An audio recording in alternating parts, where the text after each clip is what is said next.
This is Boxing Tickets NI. We're here at the Europa Hotel. We're just after the final press conference from mccrory. Today we joined obviously for the first time in Ireland with two former world champions in the Magic Man, Paulie Malignaggi and Chris Algieri. Welcome to Belfast. I guess it's been you've obviously had a rough ride so far in Waterford yesterday, big crowd.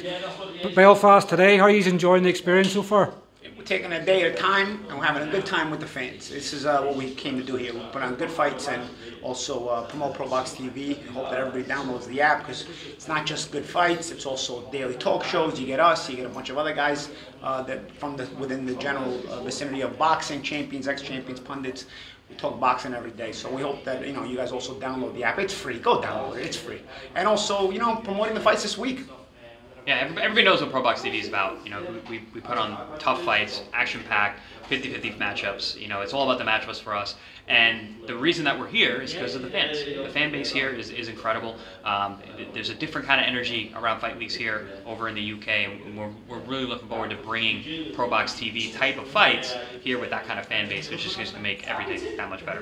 I was just saying these before we started. It's quite remarkable that the last fights of both your careers were in the UK. ProBox's first, obviously, European shows in the UK as well. Like, in some ways, being retired and now being pundit to the sport, is this your way of trying to give back, giving your opinions, giving your analysis? Does this help bode the pressures of not putting the gloves on again? It's a natural progression, really. You can't fight forever.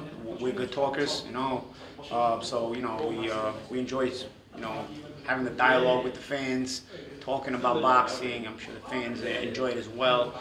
I like not agreeing with everybody all the time, so it's perfect for me because there's all kinds of opinions about boxing and stuff. So I think it's it was a natural progression, and I think it just helps feed the sport. A channel like ProBox TV really helps feed into the sport a lot. Yeah, and for two guys like us, like boxing is such a big part of our lives, and always has been, and always will be. So for us to be able to still do this day in and day out, which we do.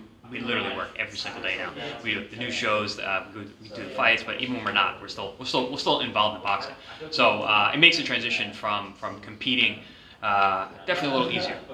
Being able to be here and provide for the fans. You seem like a bit of Jekyll and Hyde. Paulie obviously goes off on the rants and obviously has a really strong opinion, and then Chris, you calm it all down again. Is that bonds well together, doesn't it? Yeah, it works. It's a good chemistry. It works. It's a good chemistry. I think that's what you need on TV, right? You can't have two hotheads and you can't have two quiet guys. It's not going to work. Yeah, exactly. So when it comes to TV chemistry, I think opposites attract, just like in life in general. Right? So I think and the fans like it. It's a good TV chemistry. Plus, typically the guys that like him don't like me, and the guys that like me don't like him. So it's good. Worked out well. Yeah, it's true. Everybody's something. We touch all the bases. There's somebody for everybody.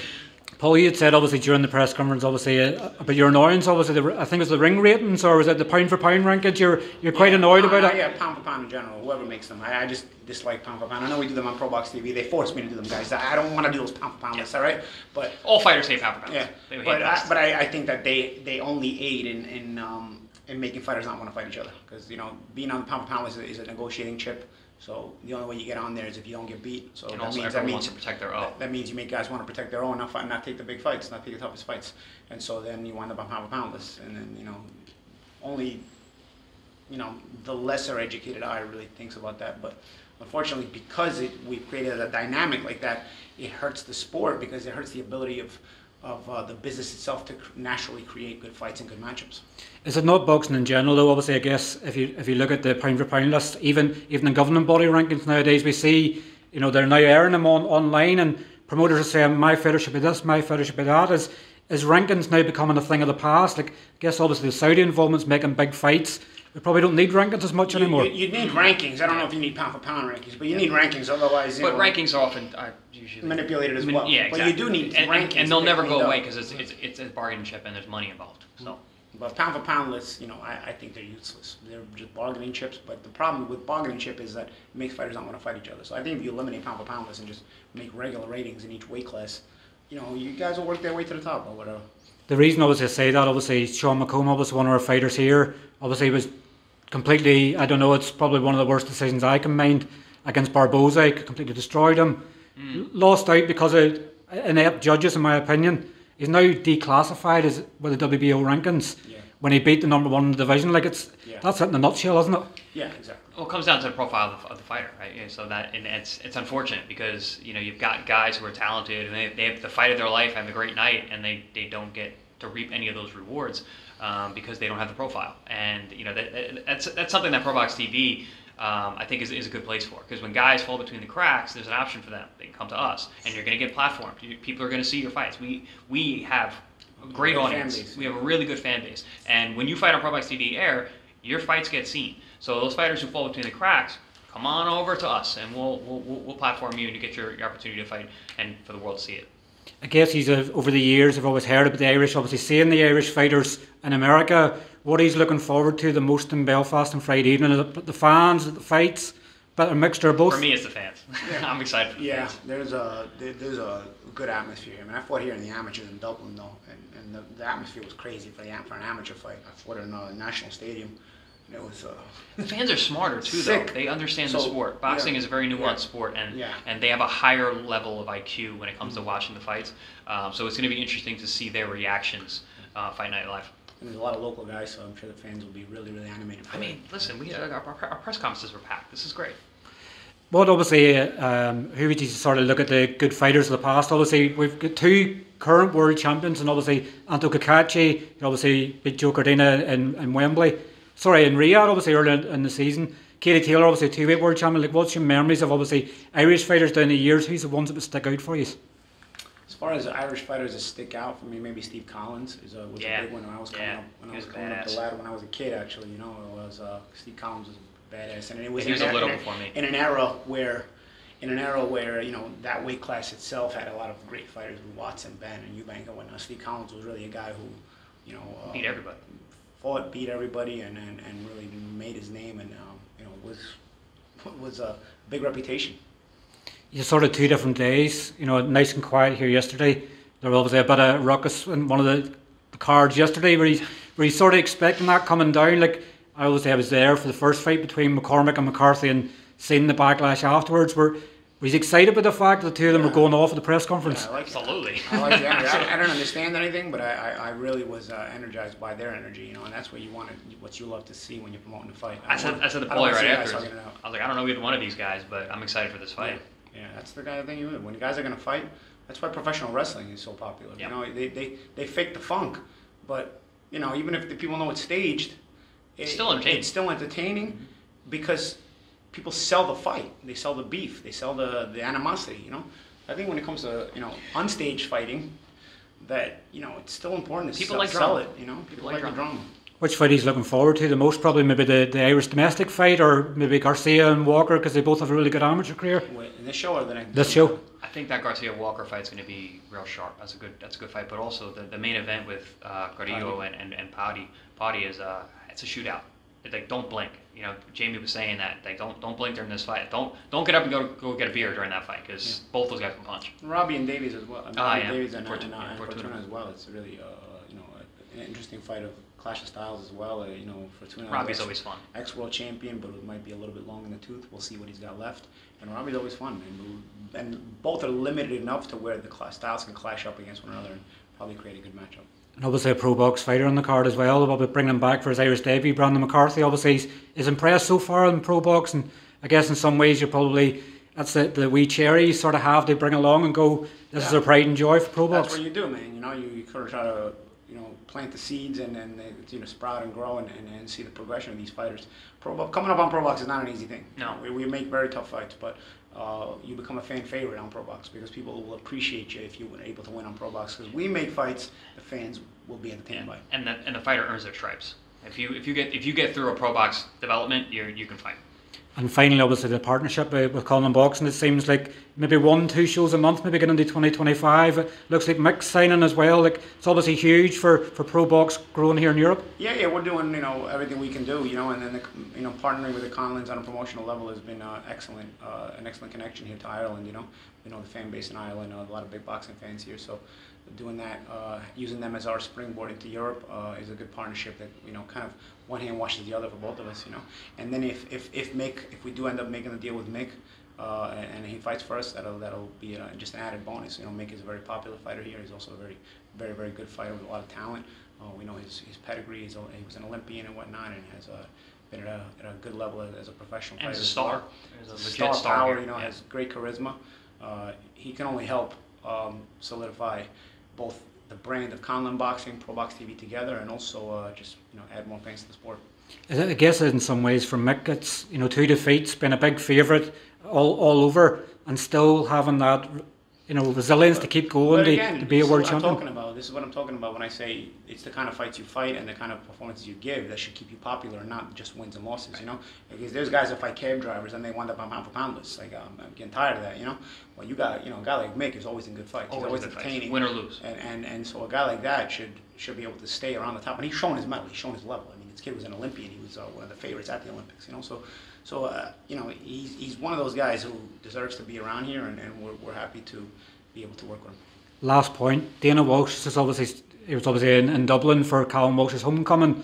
He's mentioned he's always going to get into boxing. Would you like to see Dana? Obviously, he seems to have done everything right. UFC terms, obviously putting on the best fights and the big cards. Would you like to see Dana White get involved in boxing more regularly? I think Dana has had it much easier with the Fertitta money in MMA by closing the market. Different animal. Boxing, you cannot close the market. The market is too open. And because of that, you actually got to know what you're doing. It's very easy to do it in a closed market. It's basically the equivalent of making in-house promotional fights in boxing. Mm-hmm. If top-ranked fighters all fought each other, which a lot of times they do, and that was the only thing in the sport, then everybody looked like a genius at top rank. You're just making all the fights. UFC, they sign. It's basically the equivalent of in-house promotions. So I don't think that it takes a genius to do that when you're working with Fertitta money or you're working with the kind of money that they brought to the table at the time. So I think it's a much more difficult thing to do in boxing. It's why Dana's been talking about it forever, but actually has not been able to do it. And then he signs guys like Callum Walsh, who kind of disappointed when he fought in New York and didn't really look that good. And I think it makes you realize that, wow, I've got to find the talent and then be able to match my talent against the talent of the other promoters. This isn't where the UFC just buys out all the competition and now I've got the best possible fighters. Although MMA now is starting to grow more, but Fertitta money's out of it, right? So I don't know, man. I'm not sure Dana's not the smartest guy, dude. I've been around the guy. He's not the smartest guy. I'm not sure he's going to be great for boxing, but I also think he's not stupid enough to try too hard either, to burn money. I also think if he tries it, he's going to incrementally go in it slowly. How far do you see the Riyadh season going? It seems to be they want to buy everybody out. It looks like they're looking at buying TNT Sports, Frank Warren, and bringing it all to the zone. Yeah. Is that good for boxing if Riyadh control it all, or is it good when you have like a top rank of PBC and everybody else? I think it's pros and cons. Mm-hmm. I think that if it's done right, it could work. I think one thing I'd like about Riyadh season is they pay everybody well. Yeah. Dana White sort of closed the market in MMA, and then he was a pig. He paid everybody almost no money, and in comparison to what the shows generate, these main event fighters were making garbage money in comparison to what the shows are generating. I think in boxing, that's another thing Dana would have to be competing against, is you actually have to pay the fighters a lot of money, in boxing, and in reference to what you're generating. Dana is smart and sneaky enough to try to partner with those guys, though. I've seen him try to do it with the UFC already. So, in that way, I think Riyadh season, these guys paying fighters well, I think it's not a bad thing, as long as you continue to do that. The only risk about Riyadh season is that, these guys have so much money that sometimes, what if your interest just dwindles and you want to decide to do something else, How committed are you to boxing? Because when I saw Turki Al-Sheikh going and helping the UFC on the night of the Canelo fight, it's like, okay, so you're kind of like the wind, where the flag goes one way and then it goes the other way, depending on your mood. And that, in that way, is a risk. If you're not committed to boxing, if you're going to put this kind of money into boxing, change over the market by paying fighters like this in boxing, and then all of a sudden you decide to leave, you leave a big vacuum. And so that's my only And the market's upside down. Yeah, exactly. The market becomes upside down because of that vacuum. So I think there's possibilities to be positive if he's passionate about the sport. I think that there is a new breed sort of exchanging into town here with boxing. At world-class level, Riyadh season has done that. I think at the grooming level, right below it, I think Pro Box TV has done the same thing. Mm-hmm. If you look at the odds makers' odds with fights on Riyadh season and Pro Box TV, there's been a lot of upsets. We are the two events, Riyadh season and Pro Box TV, that have created a sort of a complete discombobulation of the odds makers with fights. Our shows have a lot of upsets by the odds makers, and Riyadh season have a lot of upsets. It means we're making the best fights because odds makers can't figure out how to make the fights. But also, pound for pound, if you look at fights of the year, knockouts of the year, it's all our guys. It's all our shows. Yeah, we are dominating in that sense. So I feel like in that regard, it can be positive. I feel like, you know, it's sort of a good 1-2 process, you know. But we're committed. We know at Pro Box TV we're committed. Is Turkey Al Sheikh and Riyadh season committed fully? And that means... And is it just Turkey? Are there other people involved that are as passionate as he seems to be? Yeah, because that's gonna be really important. And it also matters, you got to put your personal feelings aside. Like, if he doesn't like somebody, all of a sudden he doesn't want to work with them. If those guys are world-class fighters, you can't just, you know, blackball them. You know, like Tim Zui was happy with him, and then all of a sudden he wasn't happy with him and said he doesn't want to deal with him. I was a good fighter. Granted, he just got beat, but that's a good fighter. There's situations where there has to be business sense and not just emotional sense. So I think there's possibilities there. I'll say it this way. I think there's possibilities there where things could go well. It's got to be done right. And some of the things we've seen gone well. I mean, we've seen some great fights, you know. We hope that continues. The heavyweight division is alive and well again. And even the light heavyweight division. I mean, he made Burby of people, and that was the only way that fight was going to get made, right? So the fights get made, and we see a lot of upsets there. And like I said, just like on Pro Box TV, we're committed. If he's committed, I think the changeover happens. And you got to sort of eliminate the guys who want to just be Hollywood fighters, you know, where they just want to pad their records and be on pound for pound list and steal everybody's money. And not only that, you got to eliminate their fans too. Their fans also got to stop watching boxing. They got to go watch a different sport. And we got to, you know, try to regenerate the fighters, the business, and regenerate the fan bases as well, to a fan base that wants to be entertained by good matchups and not just seeing their favorite fighter win, even if he fights cab drivers.